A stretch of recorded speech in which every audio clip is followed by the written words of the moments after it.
case in New York, frankly, should have never been brought. And if his name was not Donald Trump and if he wasn't running for president, I'm the former AG in New York, I'm telling you that case would have never been brought. And that's what is offensive to people. And it should be, because if there's anything left, it's belief in the justice system. I'm the person in your old job, the governor of New York, a Democrat, saying, don't come here. Those are her exact words, don't come here.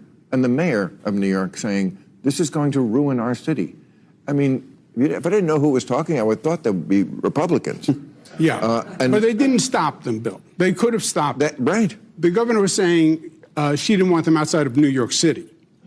But the mayor could have said no. The governor could have said no. Many mayors and governors said no. But New York was more of the ideological left. All are welcome. And now we're finding out, 200,000 people later, you needed a plan. All right, folks, so we have another week of Bill Maher calling out and really seething at Biden and the Democrats for being so incompetent in his eyes that they are handing Donald Trump the election. Now, every time he does this, we're going to talk about it because it's funny to see him kind of have to cope with the inevitable. But I think what's really interesting about this week's episode of Real Time is that he brought on none other than former New York Governor Andrew Cuomo. Now, if you remember Andrew Cuomo, he was a total party line shill back in the day. The Democrats actually kind of wanted him to run for president instead of Biden back in 2020, but he was, in the end, driven out by his own party. And the same thing essentially happened to his brother, Chris Cuomo, over at CNN. And seemingly because I don't know why exactly. I think he's really just disaffected or he's trying to seek revenge on the Democrats. But Andrew Cuomo actually joins Bill Maher in some of this criticism. And it's pretty shocking to listen to because the former Democrat governor of New York here actually admits that the New York hush money trial, you know, that bogus conviction of Donald Trump should have never been brought in the first place, which is very interesting, right? We're talking about the former New York governor here. We obviously know there was collusion in the Alvin Bragg case between Kathy Hochul, Alvin Bragg, and of course, Joe Biden. But here was the former New York governor saying, no, I'm calling it out. The whole thing actually was political. This was far from a fair trial by his peers. Take a listen. The trial in New York, the one he got convicted for, was the greatest fundraising bonanza ever. He was lagging behind Biden, and now he's pulled quite a bit ahead. That trial was the greatest reason people had to send their checks for 5, 10, 25, whatever dollars to Donald Trump. So I was always with you on the one in New York, the hush money trial. I don't think they should have brought that one.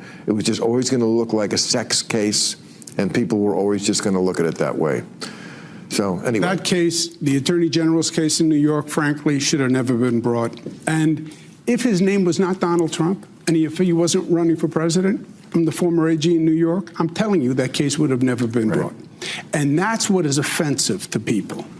And it should be, because if there's anything left, it's belief in the justice system. You also notice Adam Kinzinger just sitting on the side of that panel seething because he's a complete anti-Trump Biden shill. But a pretty shocking admission there from Andrew Cuomo. If you listen to Bill Maher, he's just saying, look, for practical political reasons, the case should have never been brought because it did not help out the Democrats fundraising-wise, politically, whatever. But Andrew Cuomo takes that a step further. He says the case should have never been brought. It makes a stunning admission, something conservatives have been saying for a long time, but here is Cuomo actually agreeing that it would have never been brought if Donald Trump was not the one running for president or it was brought against anyone else. So again, pretty big thing for Andrew Cuomo to say, but it doesn't stop there. They continue on about how what they did in New York was not great strategy politically for the Democrats. Take a listen. 35% of Hispanic voters prefer Biden compared to 39% for Trump. Last time he won,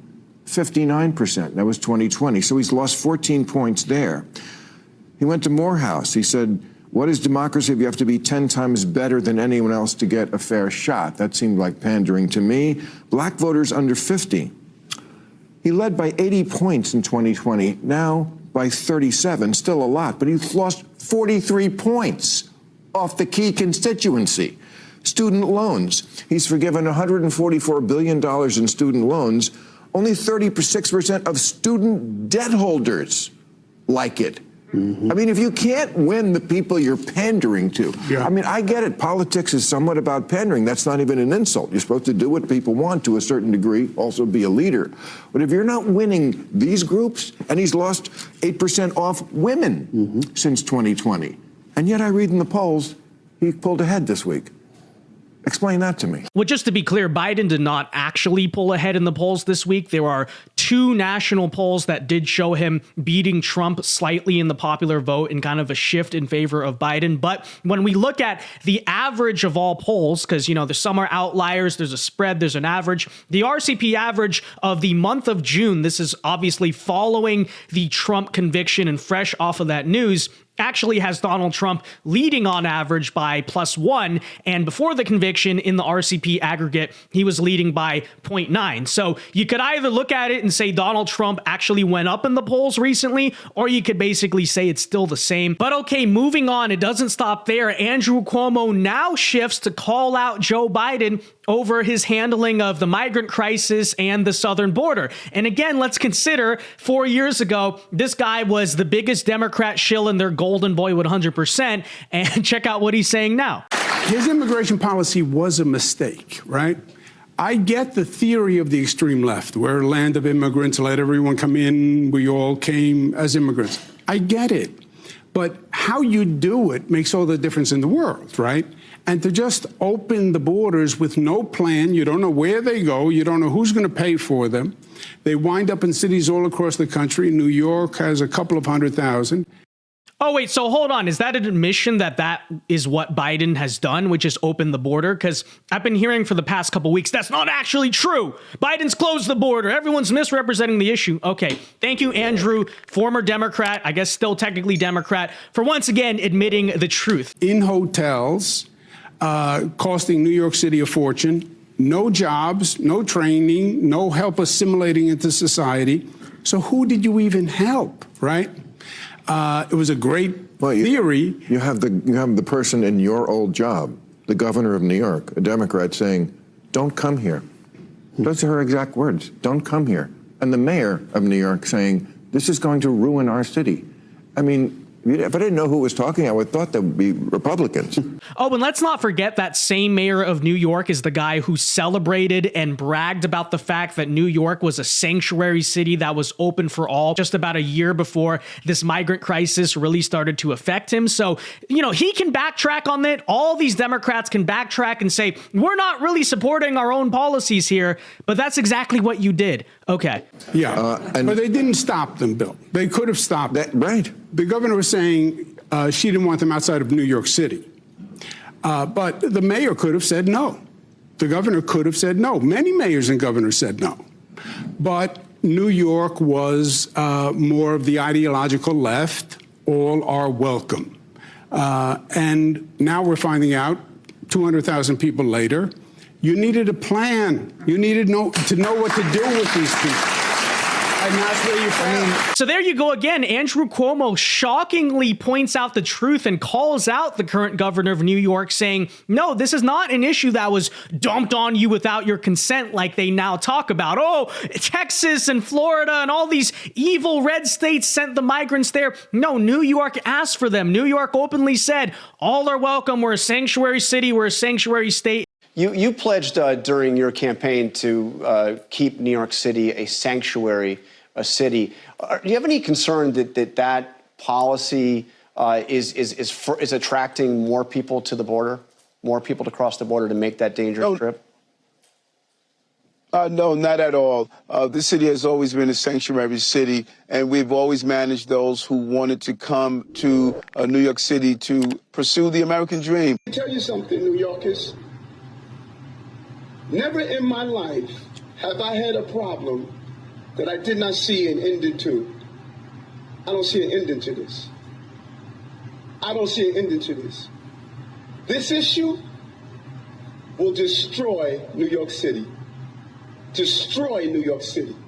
We're getting 1,000 migrants a month. And now suddenly they're trying to backtrack the very things they said and pretending like they never said them, which is of course not going to work. And again, we appreciate Andrew Cuomo for pointing that out because it goes a long way. But at the same time, let's not kid ourselves about the reason the Cuomo brothers are currently doing this. This whole centrism act of, oh, I'm an independent, I'm going to call out both sides now. The real reason they're doing it again is because they got driven out of the Democratic Party for whatever reasons, whatever you think about it. Let's also be honest. If Chris Cuomo was still at CNN, if Andrew Cuomo was still governor of New York, they would be happy to shill for Biden and toe the party line of the Democrats. But of course, because they got driven out, now they're kind of saying, no, no, no. So either one of two things is true. Either they don't really necessarily believe what they're saying now, and they're just doing it to spite their own party, or they do and have always believed the things they said and just currently are saying them openly. But that means back when they were shilling for the Democrats, it was just because of power. It was just because that was where the opportunity was. So either way, I think both Cuomo brothers really have questions to answer there. And you notice Chris Cuomo especially is now trying to backtrack and just pretend like he never said the things back then that he really said. But whatever. With that said, folks, let me know your thoughts on all of this in the comment section down below. What do you think of the Bill Maher meltdown, essentially, that like, hey, we're losing the election? What do you think of Andrew Cuomo? Very interesting character arc. And of course, most of all, you just have to appreciate that pissed off look on Adam Kinzinger's face. He can't handle it. No, you're being honest. No, you're calling out the Democrats, even though I claim I'm just a true Republican or something. No, you're just a Democrat asset. But again, you love to see it. Okay, let me know. Be sure to leave a like on this video. Subscribe to the channel if you are new. But until next time, Alpha Moves only. God bless. Have a very great rest of your day and peace.